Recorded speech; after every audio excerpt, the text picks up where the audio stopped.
শিকল কি সালাসিলা মানে শিকল শিকল চিনেন পাগল হইলে মানুষ শিকল দেখায় তার আগে গরু বেঁধে রাখে কুকুর বেঁধে রাখে আল্লাহ বলেন এই তোমাদের জন্য যারা নামাজ পড়ো না যারা যাকাত দাও না হজের ফরজ হয়েছে হজ করো না তাদের জন্য কি সালাসিলা আমি তৈরি করেছি শিকল শুধু শিকল নাই আর কি ওয়াল্লাহ বেরি বেরি বুঝেন ওই যে পুলিশ অ্যাক্টার করলে অ্যারেস্ট করার পরে পায়ের মধ্যে নিয়ে আবার গলার মধ্যে ঝুলিয়ে রাখে দৌড়ানো যায় না পালানো যায় না অনেক কয়েদি দেখবেন পায়ের মধ্যে এখানে ঘা হয়ে গেছে বসা লেগে দেখছেন তাহলে পুলিশরা বেরি লাগায় আর আল্লাহর বেরি জাহান্নামের বেরি কত কি হবে চিন্তা করতে পারছেন সালাসিলা ওয়া আল্লাহ আমি তোমাদের জন্য শিকল শিকল কি করবো আপনাকে শিকলটা বেঁধে রাখবো মানে শাস্তি দেওয়ার জন্য ও আল্লাহ এবং বেরি উপর দিকে তাকাইতে পারবেন না বেরি যখন দেবে নিচের দিকেও তাকাইতে পারবেন না ওয়াসাইরা এবং জাহান্নামের প্রজ্বলিত অগ্নি জাহান্নামের অগ্নি কি জানেন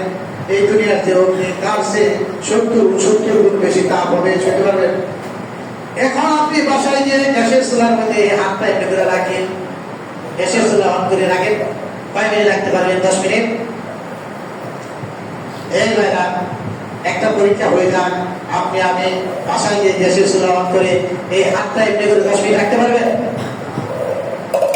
তাহলে এখানে এই দুনিয়ার আগুন যান একমাত্র একটা আগুন তাপ পরকালে জাহান্নামের আগুন সইবেন কেমনে তাহলে একটু মাঝে মাঝে একটু আগুনের মধ্যে হাত দিয়ে বম জ্বালাইয়া বমের মধ্যে একটু হাত ঢুকিয়ে দিয়ে এই আগুন যদি আমি একটু সইতে না পারি জাহান্নামের আগুন কিভাবে সইব সেই আগুনকে ভয় করে এখন থেকে আসলে আল্লাহর জন্য হয়ে যান কি হবে আল্লাহর জন্য হয়ে যান ইব্রাহিম আলাইহিস সালাম কি বলেছেন ইন্নী ওয়াজহাতু ওয়াজহিয়া লিল্লাযী ফাতারাস সামাওয়াতি ওয়াল আরদ হানিফান ওয়া মা আনা মিনাল মুশরিকিন ইব্রাহিম আলাইহিস সালাম কি বললেন পৃথিবীর সকল শক্তি থেকে সকল মায়া থেকে মুখ ফিরিয়ে একমাত্র আসমান এবং জমিনের যিনি স্রষ্টা তার দিকে আমি মুখ ফিরিয়ে নিলাম এটাই কিন্তু আপনাকে قل إن صلاتي ونسكي ومحياي ومماتي لله رب العالمين আপনার আমার জীবন মরণ ইবাদত সব কিছু কথাবার্তা খাওয়া দাওয়া ঘুম কাজে তো হবে বলেন লিল্লাহি রাব্বিল আলামিন আপনার এই মসজিদের নামাজটা হয় আল্লাহর জন্য বাইরে গিয়ে যখন গান শোনেন সেটা কার জন্য শয়তানের জন্য আপনার মসজিদে আসেন আল্লাহর জন্য বাইরে যখন রাজনীতি করেন সেটা শয়তানের জন্য এটা হলো দ্বিমুখী আচরণ এদেরকে মুনাফিক বলা হয় আমি বুঝাইতে বুঝাইতে মারা যাবো কিন্তু আপনারা বুঝবেন না আমি আপনাদেরকে এই কথা বুঝাইতে বুঝাইতে আপনারা একটা জিনিস বলতে পারতেন আমি যা বলি সেটা কোরআনে আছে কিনা হাদিসে আছে কিনা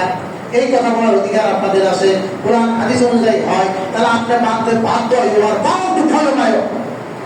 কিন্তু আপনি তো সেটা মানেন না তার মানে কি আপনি গাড়তে না তার মানে কি আপনি মুনাফিক তার মানে কি ইসলামের মধ্যে আপনি প্রবেশ করতে চান না ওদখুলুল ফিস-সিলম একটা আপনা আপনি আপনার মনের মতো চলেন এই চলার কারণে আপনার জন্য কি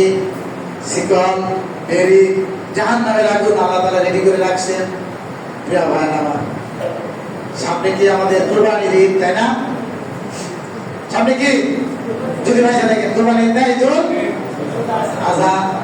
ওজেটা একটা রোজা রাখলো না এক দিন নামাজ পড়ে না এমনকি কুরবানির গরু কেনার জন্য হাটে গেলে যে ওরা সব নাকি দিতে যায় তাও কেন নাই ওই বেলায় নাকি কুরবানি দিব যে কাদা যেই তোর দিনে 5 বার আল্লাহর হুকুম করবেন না তো 5 ওয়াক্ত নামাজ পড়া ফরজ এটা ফরজ আইন আর কুরবানি হলো সুন্নাত বা কাদা কেউ বলে ওয়াজিব সেই ওয়াজিব পালন করার জন্য যে ব্যক্তি দিনে 5 বার আল্লাহর আদেশ অমান্য করে আপনারা বলেন তার জন্য কি কুরবানি আছে হ্যাঁ আছে কুরবানি তার জন্য তাহলে এই গরুরা কুরবানি দেব গরুরা খাসে যে আমার কুরবানি দেওয়ারে কুরবানি দাও তো নামাজ পড়ে না ছাগল ভেড়া বকরি হাসবে ইব্রাহিম আলাইহিস সালাম কুরবানি দিলেন তার সন্তানকে আর আপনি